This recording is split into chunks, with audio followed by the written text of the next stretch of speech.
Hi, I'm Maria, and lately, my life has felt like a roller coaster. Honestly, I never thought I would share all of this, but life has a funny way of surprising you when you least expect it. I'm 31 years old, and I work as a marketing executive. Up until recently, I thought I had everything figured out.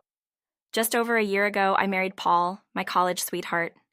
We were so happy. It felt like we were on top of the world. Not long after we got married, we received some incredible news. I found out I was pregnant. It was our little secret, and we were beyond excited. One evening, I couldn't contain my excitement any longer. I turned to Paul and said, "Can you believe it? We're going to be parents." My voice was full of joy, and Paul pulled me into a big hug, his eyes shining. "I know, Maria. It's amazing," he said with a smile. "But remember, we should keep it quiet until after the first trimester." He was always so calm and thoughtful, reminding me to be cautious. I agreed, but keeping this secret turned out to be harder than I thought, especially around Paul's family. Paul's family is a story of its own. His mother, Janet, is a nice person, but she can be a bit much. She still treats Paul like a little boy, constantly giving him advice and attention. Then there's Paul's dad, Jason, who is usually quiet and stays out of family matters. Paul also has two siblings. His sister, Emma, seems to think of me as competition. She often gives me these looks, as if I've taken something from her. And Paul's brother, Jacob, barely speaks to me, as if I'm invisible. Family gatherings are, to put it mildly, challenging. Take last Wednesday's lunch, for example. Paul and I were getting ready when Janet noticed a wrinkle on his shirt. "Paul, honey, your shirt is wrinkled." "Maria, don't you know how to use an iron?" she asked, her tone sharp. I felt a wave of irritation, but managed to stay calm. "I'll double-check next time, Janet," I replied with a forced smile. I tried to stay polite, but it wasn't easy. As if that wasn't enough, Emma chimed in.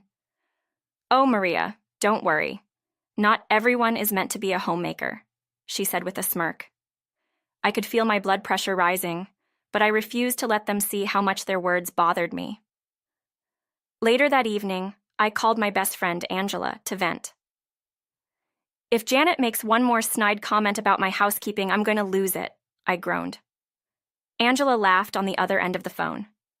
"Girl, you married Paul, not his mother. Just tell her to back off," she said, trying to cheer me up.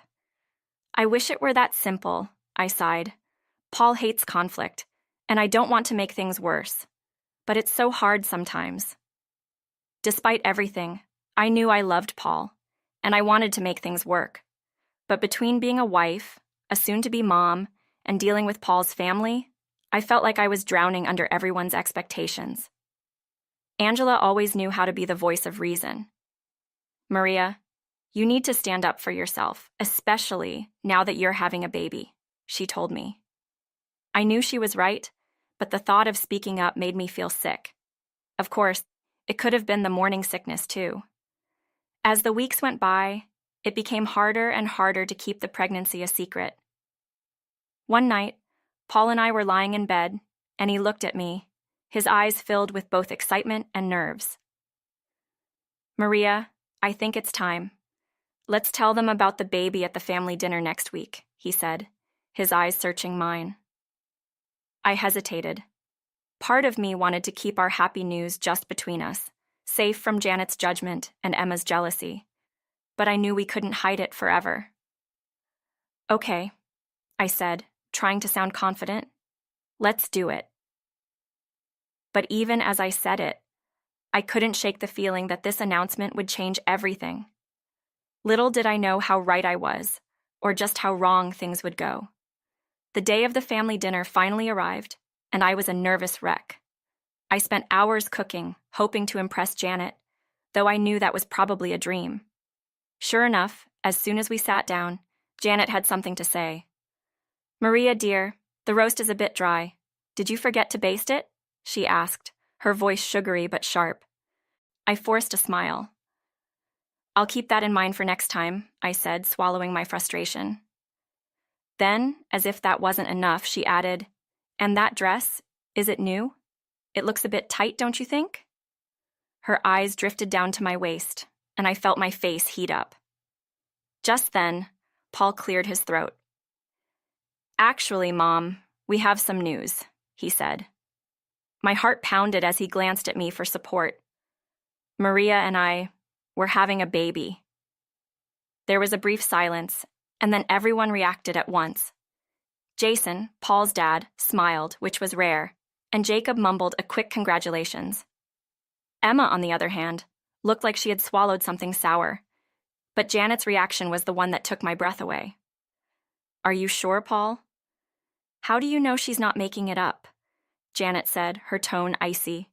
I couldn't believe what I was hearing. "Excuse me?" I managed to say, my voice shaking. "It's just convenient timing, isn't it?"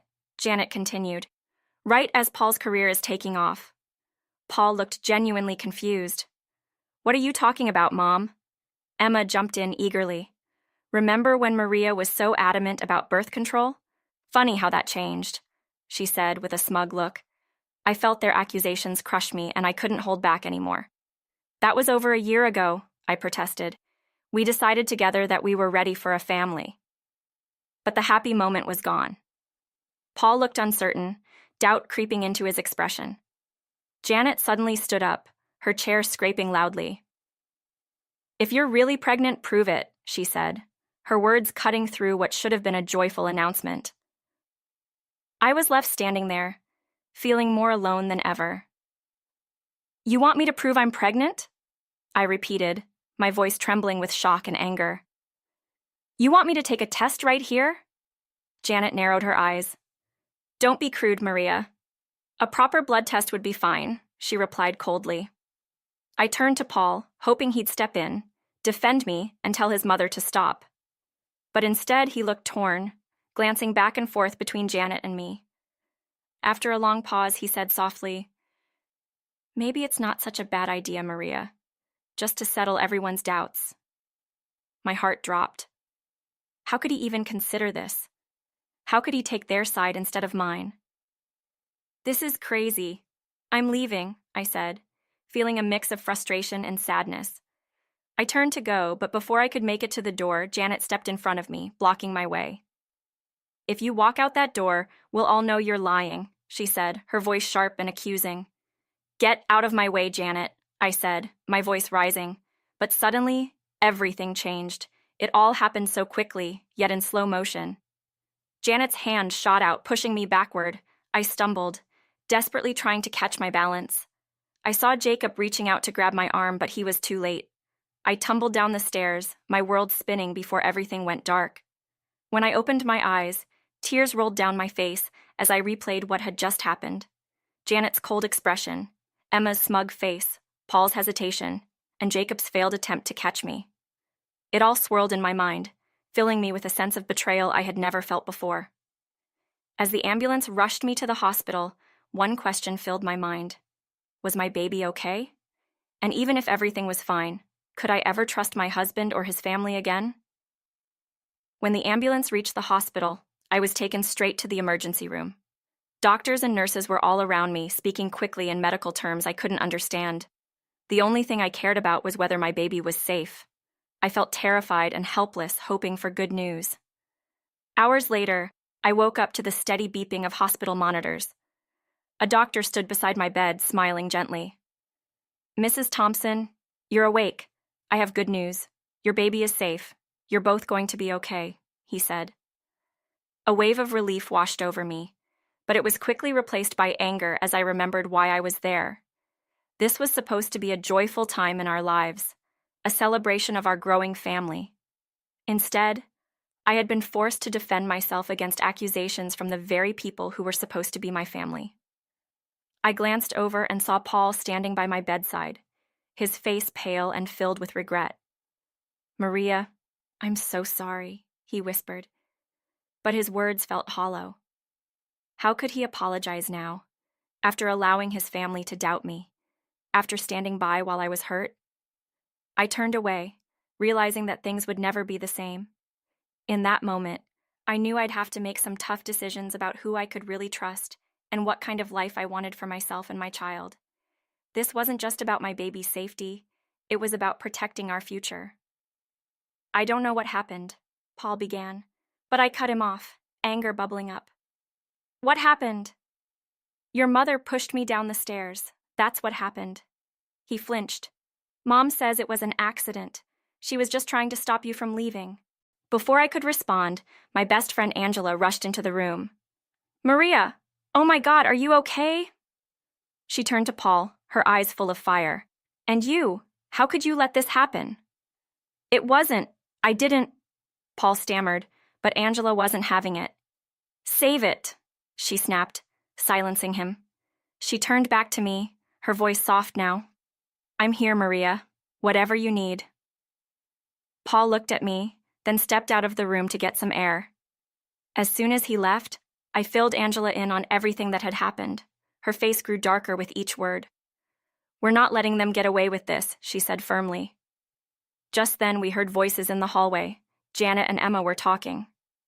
We just need to convince Paul it was an accident, Janet was saying. Maria's always been clumsy, probably faking this whole pregnancy anyway.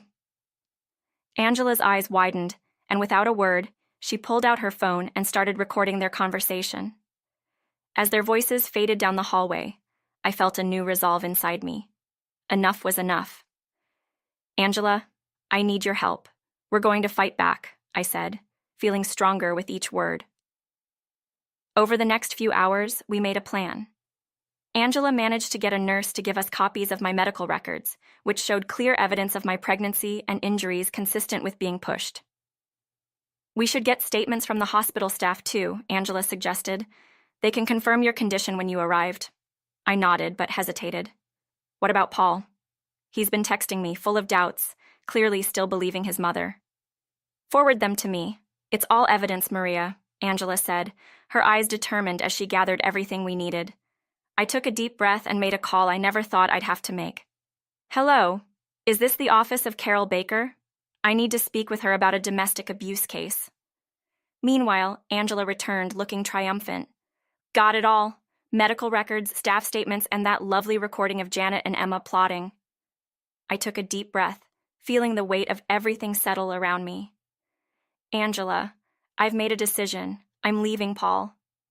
Her eyes softened, filled with both understanding and sadness. Are you sure? I have to. For my baby's sake and my own, I replied firmly.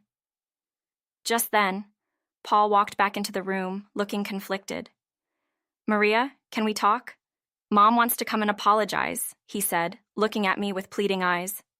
No, Paul, we can't, I said, cutting him off. And she can't. I'm done.